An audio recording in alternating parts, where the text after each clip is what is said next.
A continuación invitamos al señor Graham Shuttleworth, consultor afiliado de ENERA Economic Consulting, economista graduado con honores en el King's College, Cambridge University y máster en economía del Balliol College, Universidad de Oxford. Especialista en las industrias de electricidad y gas, su trabajo tiene dos componentes principales: promoción de la competencia en los mercados de electricidad y gas y la regulación de las redes. Vamos a recibirlo con un fuerte aplauso. Bienvenido.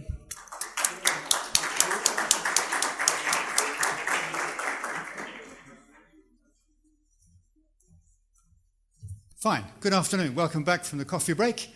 I'm sorry, this is another lecture in English, this time on the effects of El Niño on, well, I say the world's electricity systems. Obviously, this is mainly focused on systems around the Pacific. You may be wondering why someone from an obscure island in the northeast corner of the Atlantic is here to talk about the El Niño effect in the Pacific. But actually, I've been working with a colleague of mine, Jeff Mackholm, both in Colombia and in Australia, and I'll be sharing those experiences with you as we go through this, including some of my very own holiday photographs from the last time I was down in Tasmania.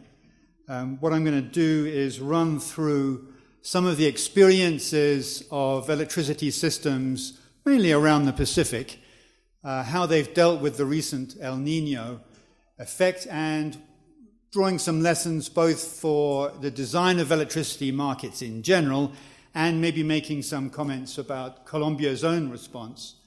You've managed to survive El Niño without too much trouble, but it took a lot of effort. And some of the efforts you took are very similar to those made in other countries, so you can take some heart from that. Some of them managed it better, and you might want to think about improving your own system. No one's told me how to work this, but I guess click, right? Yeah. So what I'm going to look at is what happened in this latest El Niño episode, which was 2015 to 2016. How well did hydro systems cope? That's the most relevant to your experience. And what's the best kind of response to these kind of crises? And to summarize all the lessons together, I'm going to put it in this one simple message, which is don't panic and carry a towel. You'll see why this, some of you may know this message is inspired by a book called The Hitchhiker's Guide to the Galaxy, which has a long section on why carrying a towel is a good idea. I'm not going to go into that. But the point is these systems, these disturbances don't last forever. They require a response which can be arranged by markets. And they are over relatively quickly. The rains do come again, which is why you may need a towel. And I'll explain how people coped with that in a number of cases.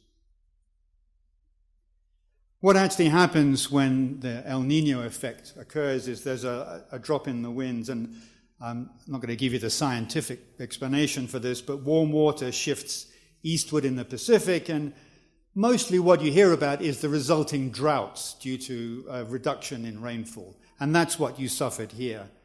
There were certainly droughts in Australia and New Zealand as well as Colombia, so both sides of the Pacific, and in southern Africa, which is a long way from the Pacific, but they were still blaming it on El Niño. And actually, on my reading, that was a constant refrain. A lot of people blamed any kind of bad weather on El Niño, so I'm not sure whether it was really due to that or just coincidence, but I'll try and focus on the Pacific end of this. There were also floods, actually. Some of the effects of El Niño weren't droughts, but floods, an excess of rain, as we'll see, both in Latin America and elsewhere. The hydro systems I'll be looking at, well, I've listed the main hydro systems here.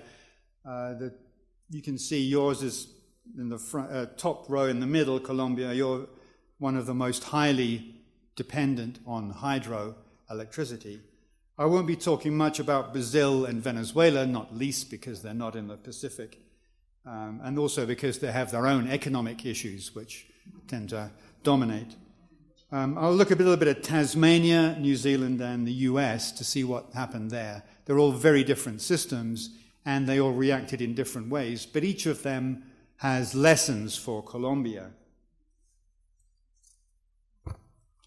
I've got some newspaper clippings here. You may not be able to read them, but you can have the slides afterwards, I'm sure. I'll give you the edited highlights from these because they indicate the wide range of experiences and of reactions that I'm going to talk about. Tasmania is an interesting case. They had a drought, a very severe drought, at the same time as their interconnector with the rest of Australia went out of operation due to a breakdown. So that illustrates that El Nino itself may not be serious for a system, but it does increase the vulnerability of an electricity system to other faults. And so Tasmania was coping both with a shortage of hydro and an inability to import electricity, which is what they would have done. Normally they export to the rest of Australia.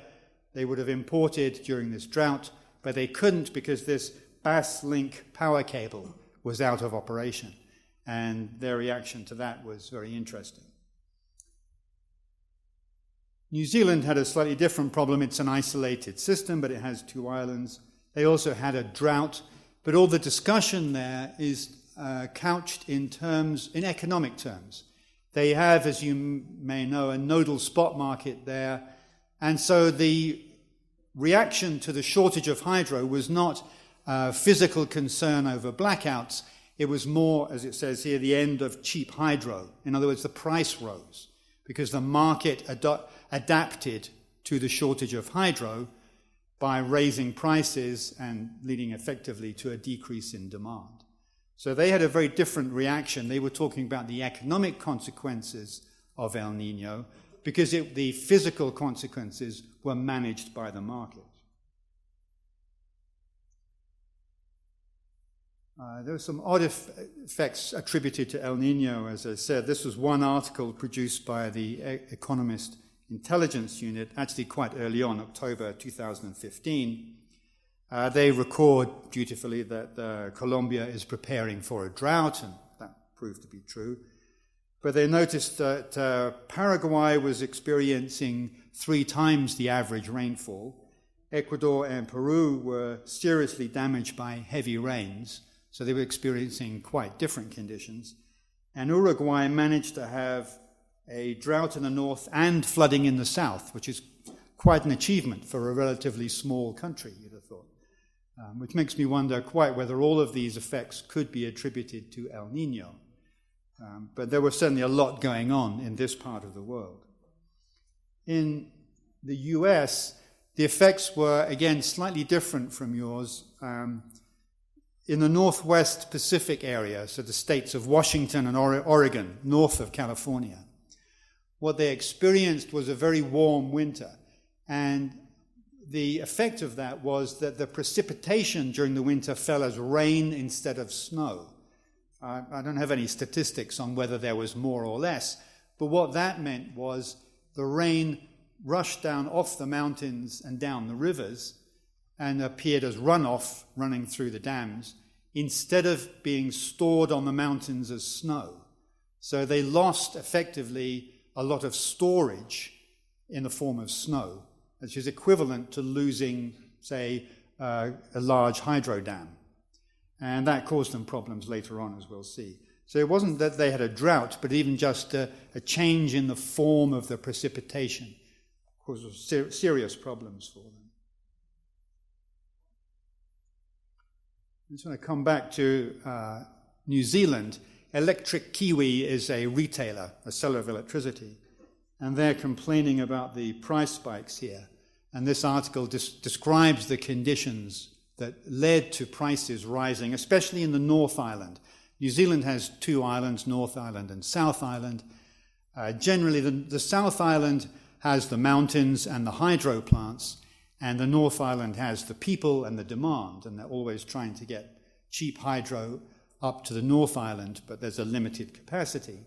But what it says here is that the temperature fell in the North Island, leading to an increase in demand. New Zealand, it turns out, is very like Britain, and I'll explain that later. When it's very cold, there's no wind. The air is very still, So all of the wind farms in the Northern Ireland stopped generating at the same time. This is not a good set of conditions. And to make matters worse, they had some gas-fired generators in the North Island, but they'd recently been closed down because in their energy-only market, there was limited support for keeping capacity available for peak times or for temporary shortages. Now, that's a very relevant problem, I think, for circumstances in Colombia, where you also relied heavily on gas-fired or gas turbines that normally don't run very much. In New Zealand, they had a severe problem because those plants closed down and the price went very high as a result. Let's look a little more closely at the US Pacific region. Now, this is a region where there are functioning markets not only in electricity but in gas, and they're quite well integrated. I think everyone could learn from the example of the US gas market, including Europe, for that matter. But we can see here is a case where the news was not all bad.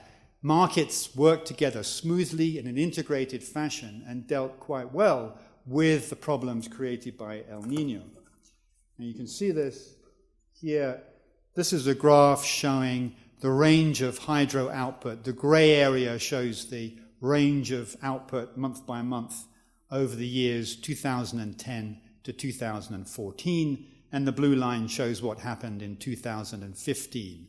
Actually, a little bit earlier than your problems here. Hydro output was dropping away very quickly. I don't know if that was because they had a shortage of water or because they were anticipating a shortage. It could be either. But they were certainly generating much less from hydropower during 2015.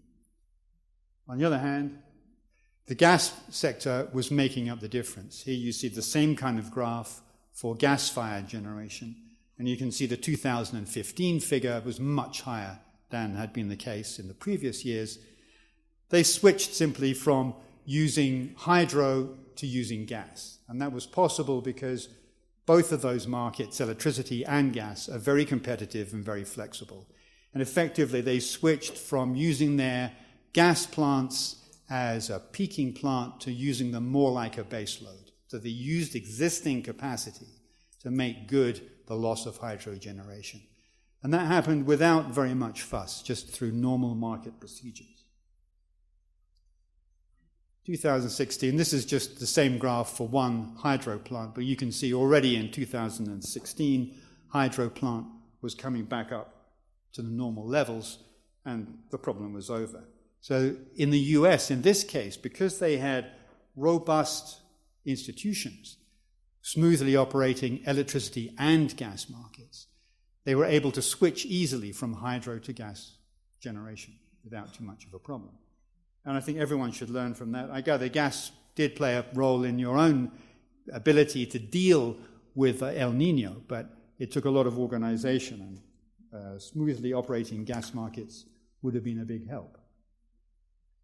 The next case is very different. Tasmania is a vertically integrated monopoly still. It doesn't take part in the Australian electricity market except through the Basslink connector. And so there's more discussion about what the costs were rather than the effect on prices. Here you see the Basslink is this red interconnector that links the island of Tasmania with Victoria and the rest of the electricity market.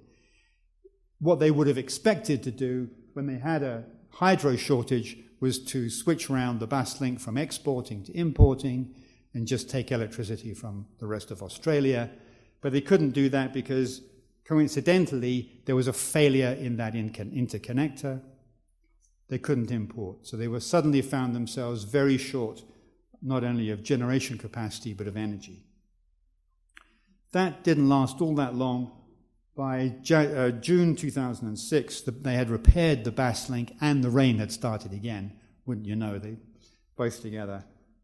So they were actually exporting a surplus of electricity back to Australia even by then. So they had a very short-term problem, just a few months. And it was caused by a combination of El Nino and a very rare technical problem. So it's an interesting case, but it's really an example of how do you cope with the additional vulnerability caused by El Nino.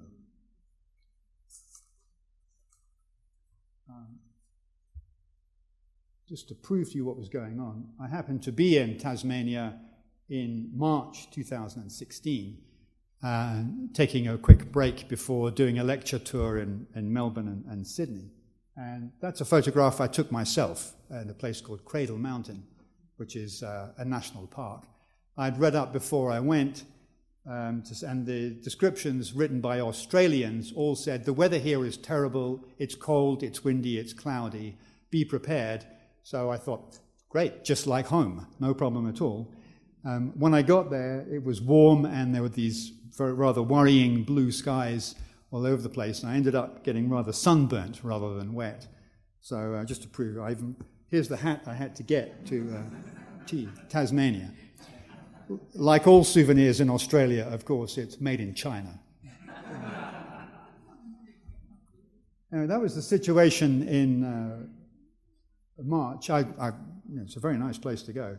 By June, this is a photo from Australian Broadcasting Corporation News. This is a more typical situation. You can see that the sky has returned to a comforting grey colour, and the dam they're actually spilling water over the top of the dam. They have so much. So the situation, that's the normal situation in Tasmania. So I can recommend it as a holiday destination, but if you ask me, you should wait for the next El Nino event before you go there. What did that mean for Hydro Tasmania?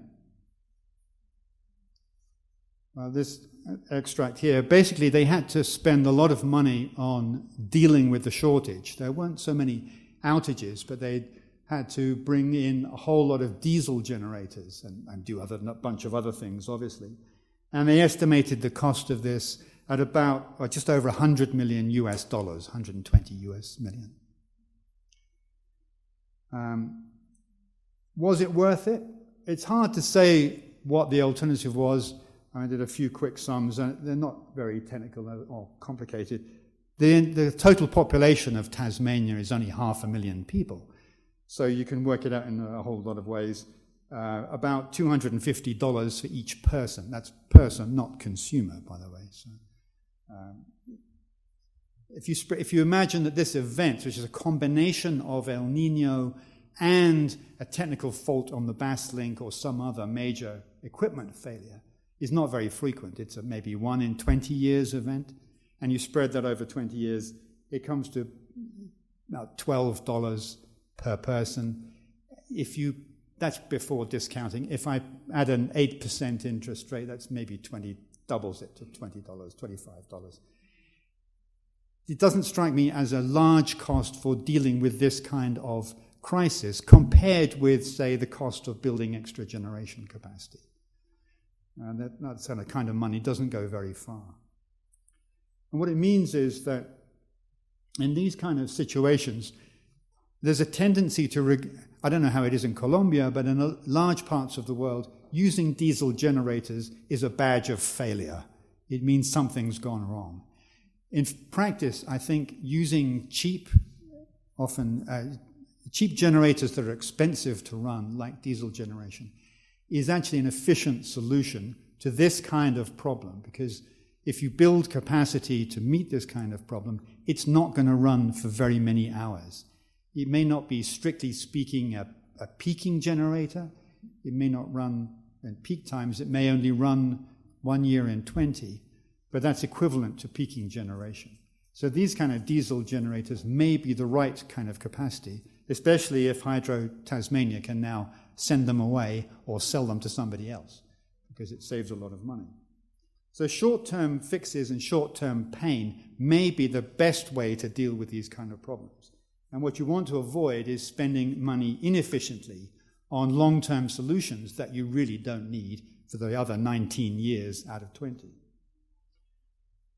We have a similar situation. I'm just going to give you some Atlantic experience here. This is the situation in Great Britain on the 7th of January 2010. These days, we don't get snow very often in the UK. But as you can see from this photo here, that day the whole island, this is a satellite photo in color. It's not a weather map. That's what the country looked like. The whole place was covered in very deep snow. As in New Zealand, what happens in those conditions, because it's due to high pressure, is that the wind stops blowing. And so all of our wind farms, you can see the blue circle there are the dates around this January 2010. The load factors on wind farms dropped to 10% and below. They're hardly generating anything. And that was replicated later that quarter. We had some more very cold periods, deep snow. And you've heard about the difficulty of dealing with wind farms. This is an indication of the unreliability of wind. They stop generating exactly when you need the electricity in Britain, which is when it's cold and dark in the winter. And there's been a big debate about how to deal with that kind of problem. It's recognized that intermittent generators need backup, but what kind of capacity? And effectively, there have been two types of capacity that have been under discussion. One is, should we build a new nuclear plant? And there's been endless discussions of that. In fact, only a couple of months ago, EDF finally authorized the investment, and the next day the government said they were going to review it, so it's on hold again, not least because the price of that nuclear power is $125 US dollars per megawatt hour, and that's a pretty high price to pay for a plant which is actually not backup generation. It's a baseload generator, and it's not going to be able to ramp up and down to meet the variation in supply. On the other hand, the diesel generators there arose from a capacity auction that the British government held, actually in 2014. They were worried about the lack of incentive to build generation in general and specifically peaking generation, which is what you need to deal with these occasional but short-lived problems, like El Nino. And so they held a capacity auction, and the price was about $30 US dollars per kilowatt. Again, not very much, actually. And that's the capacity that will be around as backup for these, for the variations in wind power and solar too, as they get more serious. I have to say, just after those contracts were issued, there was that scandal with the Volkswagen diesel engines and just how dirty they are. And about a week later, the energy minister announced she'd like to see more gas turbines rather than diesels next time round. So I'm not sure whether they'll repeat the experience, or maybe they'll forget about Volkswagen by the time the next auction comes. But that kind of peaking capacity is certainly what is a rational and economic response to this kind of risk, which is very similar to El Nino. It's an occasional risk that means generators run for very short periods, but have a very high value when they do. All right, let me summarize this experience for you again. What are the lessons? Some of these lessons are universal. Some of these are really relevant to Colombia. We all agree that El Nino has serious effects, especially when the electricity sector is hampered by technical problems, like the Basslink outage, or political barriers, that is, imperfectly working markets, or other obstacles to the smooth transition from one form of energy to another. We've seen in the US Pacific case there was a relatively smooth transition. That's quite rare in the rest of the world. And so there are likely to be a number of problems. What's the correct response? Well, first is don't panic. Power markets, when they're robustly designed, will deal with droughts or floods or whatever other conditions you have, the wind not blowing in my case. And they will encourage both a switch to alternative fuels and demand response to high prices. And there's a lot of effort going into devising schemes to encourage demand response. High price is a pretty good scheme to do that. You have to be able to tolerate the high price, but bear in mind that it won't last for very long. In fact, even in European systems where they're trading, it doesn't even feed through into consumer prices because they're set by by reference to long-term prices rather than these short-term effects. The second part of the advice, again, with all due deference to the Hitchhiker's Guide to the Galaxy, carry a towel because the rains will return. And it's worth remembering that because this is a short-lived and infrequent event, the correct or efficient response is to build or to maintain a peaking capacity or to make short-term responses. What you don't want to do is to make a long-term commitment that has long-term implications for costs of new capacity that isn't going to be required as soon as the rain comes back. That kind of response may seem like a useful thing to do to reassure consumers, but it is inefficient and expensive and not the correct response to make. You want to deal with a short-term problem like this with a short-term response. So just to finish up really, we have to recognize that El Niño comes and goes. When it comes, it will continue to disrupt electricity supply in all kinds of ways. We know that it has physical effects. I must admit, after my reading, I'm not sure whether those effects are droughts or floods or the wind stops blowing or what, but we know it has physical effects on the supply of electricity. But those physical effects only matter if your markets can't adjust smoothly. So the systems that will really suffer are those that don't have robust market institutions to back them up. So El Niño will really only break the less robust institutions amongst us. If you have a well-functioning market and you make sure that market is encouraging the right kind of investment, you should be able to deal with the next El Niño whenever that occurs. Just make sure that you're in Tasmania when it happens. Thank you very much.